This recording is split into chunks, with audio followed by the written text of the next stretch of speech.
Então, esse movimento de ressurgir ideias anteriores. E, enfim, aí outra característica, o antropocentrismo, que a gente já falou quando a gente falou de Gil Vicente, do humanismo, que a ideia do humanismo é uma ideia de um homem no centro. Então, antropocentrismo, humanismo, o naturalismo, tudo isso a gente vai daqui a pouco ver em obras de arte para vocês entenderem visualizando. O que é o naturalismo? É uma relação de harmonia do homem com a natureza. Vocês vão ver que o homem e a natureza, eles estão interligados e essa interligação, ela tem a ver com uma questão mística e mítica, mas ela também tem a ver com uma questão até científica da coisa, que a natureza, ela faz parte, a natureza e o homem faz parte da ideia de uma ciência também, e tudo está ali muito harmonicamente interligado. O individualismo, o racionalismo primeiro, desculpa, é a ideia de racionalidade daquele homem que pensa, daquele homem que cria, e aí aquela valorização da ciência, que eu também falei na aula sobre o humanismo. O individualismo, a importância do homem como homem, e não só como alguém que está numa comunidade, porque a ideia da Idade Média, ela era mais voltada para o todo, para toda aquela comunidade. O homem sozinho não tinha tanto valor. Ele fazia parte de um rebanho de Deus e não ele em si como um ser que merece uma atenção especial. Agora não, agora a individualidade humana, ela é muito importante. O hedonismo, o que significa hedonismo? É a busca pelo prazer e pela satisfação. Se na Idade Média o homem ele se preocupava muito com o inferno, existia um moralismo muito grande, religioso, e o homem vivia sua vida pensando na possibilidade de ir para o inferno ou para o céu e temia muito o inferno. Agora o homem não está tão mais preocupado com esse inferno, ele quer aproveitar a vida agora, mundana. Gente, só lembrando, isso não significa que o homem deixou de acreditar em Deus, ele ainda acredita em Deus, mas ele vive mais pelos prazeres dele. É uma forma até de viver muito comum hoje. Hoje a gente vê muita gente religiosa que não fica temendo o inferno o tempo inteiro, né? Tem uns que temem, mas eu acho que a maioria, que eu percebo pelo menos, não, porque não faz exatamente tudo que tá ali na Bíblia, né? Mas enfim.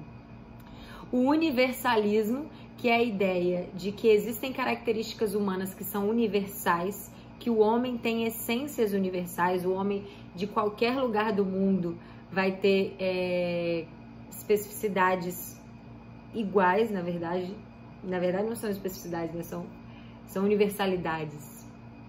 E a ideia de um homem polímata. O homem polímata é um homem que lida com conhecimento de uma maneira mais vasta. Como assim? Hoje em dia, a gente tem muita especialidade, né? Você pensa, você vai num médico e o médico é um médico ortopedista ou ele é um ginecologista. Ele tem uma especialidade. Ele não vai saber falar sobre tudo da medicina, assim como os professores, né? Você tem professora de língua portuguesa que ela não vai dar aula, provavelmente, de matemática, que eu não tenho condição de dar. Então, hoje, o nosso conhecimento é muito fracionado. As pessoas se especializam e se aprofundam no conhecimento X. Naquela época, o homem, ele tinha uma ideia mais geral do conhecimento, mais vasta. É claro, né, gente, que era mais fácil ter uma ideia geral do conhecimento, porque até então o conhecimento acumulado era menor. Você pensar que hoje uma pessoa conseguir abarcar todo o conhecimento já produzido, tanta literatura científica já produzida, e a pessoa conseguir falar sobre tudo, olha, eu não conheço, eu conheço pessoas até que conseguem ali, que são pessoas extremamente cultas e bem informadas, que conseguem transitar por conhecimentos, mas de forma aprofundada, hoje em dia é muito difícil, realmente eu não conheço. Mas o homem polímata é este homem, então era muito comum um homem que estudava literatura, matemática, astronomia, tudo isso eles conseguiam abarcar, né? Ai, deixa eu passar aqui, homem... Ih, tá querendo passar não, meu slide. Passou. Bom, agora o homem vitruviano, que eu deixei vocês curiosos na aula passada, sobre o homem nu, que eu coloquei e falei, não vou falar nada sobre ele, porque eu quero começar a aula. Na verdade, eu ia começar a aula com ele, mas eu resolvi falar primeiro das características e depois mostrar as imagens. Normalmente eu faço o contrário, mas é porque quando é numa aula presencial, a troca é mais intensa e aí dá mais certo começar pelas imagens. Nesse tipo de aula eu pensei, não, acho que vai dar mais certo começar falando as informações gerais, para vocês terem um panorama geral do contexto histórico e das características que abarcam esse movimento artístico chamado classicismo, para depois a gente aprofundar nas obras de arte e depois na literatura. Bom, o Homem Vitruviano, que é uma arte de Leonardo da Vinci ou Leonardo da Vinci, as duas pronúncias estão corretas, ela representa a preocupação com a perfeição, a ciência e a centralidade humana. Se vocês observarem, vocês estão vendo um corpo humano com detalhes extremamente ricos a nível de marcação de músculos, né, do formato desse corpo humano. Então você vê um corpo humano ali nu, e além de nu, você vê joelho, você vê cada detalhe, os dedos do pé, ele é bem detalhado. E uma questão importante é que se você for fazer a conta, se você pegar uma régua, tiver essa curiosidade, e começar a medir todos os espaços, todas as áreas de um braço ao outro, de uma perna a outra, de uma ponta a outra, vocês vão perceber que é a mesma medida. Então existe aí uma coerência nessa imagem de medidas, e isso revela o que, na verdade? A ideia de ciência, de matemática, de exatidão, de perfeição. É uma ideia clássica. O classicismo, ele é fortemente impregnado dessa ideia de perfeição, racionalidade, homem perfeito, homem no centro. Então essa é uma imagem extremamente emblemática desse período histórico artístico da Europa. Bom, vamos lá. Outra obra de arte clássica, e aí é uma escultura, Michelangelo, ela é super famosa, que coloca o homem também no centro, que tem, a perfeição das formas, né, dos músculos. E, gente, vamos pensar assim, eu vou imaginar as perguntas que vocês fariam, porque na aula presencial sempre rola, é uma aula sempre muito animada, a aula do classicismo, que começa a colocar essa imagem de um monte de gente nu e o povo começa a se animar. Mas a pergunta que acontece sempre é, nossa, os homens daquela época eram dessa forma? Existia academia, eles se dedicavam tanto para ter esses abdômenes perfeitos? Gente, provavelmente não, né? Isso aqui é arte. A arte do classicismo, ela vislumbra a perfeição. E a perfeição que ela determinou como perfeição nesse momento histórico é este corpo escultural. Mas da onde vem essa ideia de perfeição? Por que a perfeição não é a gordurinha?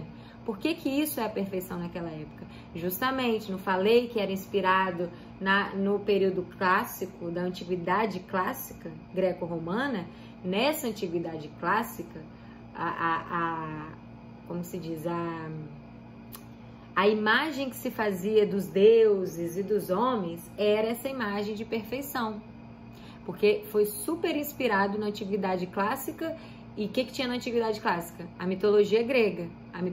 E aí eu tenho certeza que muitos de vocês sabem muito de mitologia grega, alguns até muito mais que eu, porque filme vocês consomem demais, né, sobre mitologia grega. E vocês sabem como que era ilustrado esses deuses, esses semideuses na época, com esse padrão de perfeição. A gente ainda vive nessa busca deste padrão de perfeição.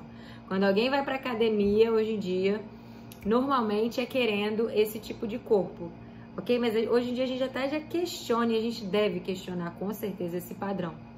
Padrão muito antigo, né, gente? Vamos parar com isso, mas enfim. Mas é isso, é uma questão de padrão da arte buscar a perfeição, e não que o homem daquela época era desse jeitinho não, tá, gente? Mas vamos lá, podemos observar, olha só. como que essa arte clássica, ela era voltada para o detalhe. Observem novamente, o detalhe corporal não perde nada de detalhe. Você tem ali um umbigo, um mamilo, você tem os gominhos, você tem toda a fisiologia do joelho, dos dedos. Você vê o movimento da mão dele, até as veinhas aparecem, gente, até as veias. Então você vê que isso não é uma pintura, isso é uma escultura. E aí, para fazer uma escultura com todo esse detalhe, o detalhe do cabelo, o detalhe da orelha, se vocês repararem na orelha dele, vocês vão ver como que é perfeito, toda a estruturazinha de orelha mesmo, os cachinhos, nariz, boca, olho, a expressividade é bem realista e bem detalhado e ao mesmo tempo sutil. Reparem que é uma coisa sutil mesmo, né? Vamos lá. E aí também não vou comentar dos órgãos genitais, não, porque, né? Vocês estão vendo aí toda a perfeição. Pelo menos o padrão de perfeição, né? Vamos falar assim. Existe uma ideia de perfeição, não significa que isso é ser perfeito. Eu vou cortar o vídeo, tô falando demais, vai ficar muito difícil subir esse vídeo. Vou cortar esse vídeo para falar da próxima obra. Já tem aqui 11 minutos de vídeo.